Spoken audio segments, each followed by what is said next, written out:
Hello, my name's Ben, and MSI sent me a very special product to try out, and it's actually some rollable PCB material. This allows for an indefinitely small PC, as long as you can actually fit the desired hardware onto the board. One of the advantages of this is that there are no slots or sockets on the board, meaning you can actually install whatever you want, wherever you want on the board, as long as they're connected with cables. So here, you can see me installing the Intel Core i5 processor, which is of course a Haswell chip. This does come in an unusual form factor to suit the style of the board, which has no socket. Then we have to install a RAM,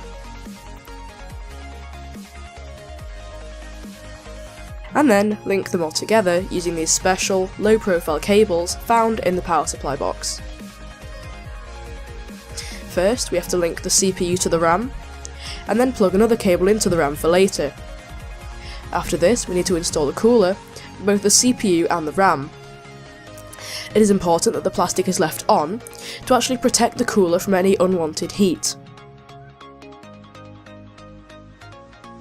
Well, if something comes off, you can just put it back on, it'll be fine. And then, plug the cable from the RAM into the CPU cooler, right into the fins, which makes it cool very nicely.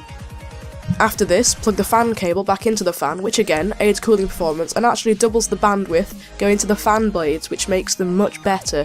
Another product MSI actually sent me is their GTX 960 Flex graphics card, which is also made of mushy PCB.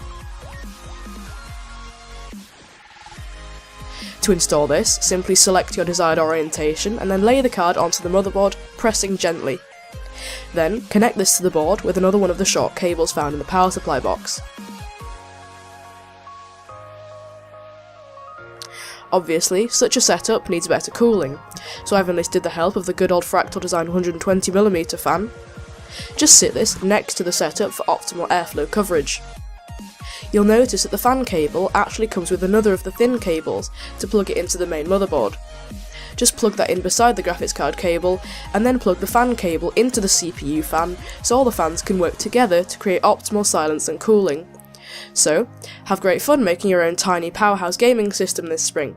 Thanks for watching, and I will see you next time. Bye bye!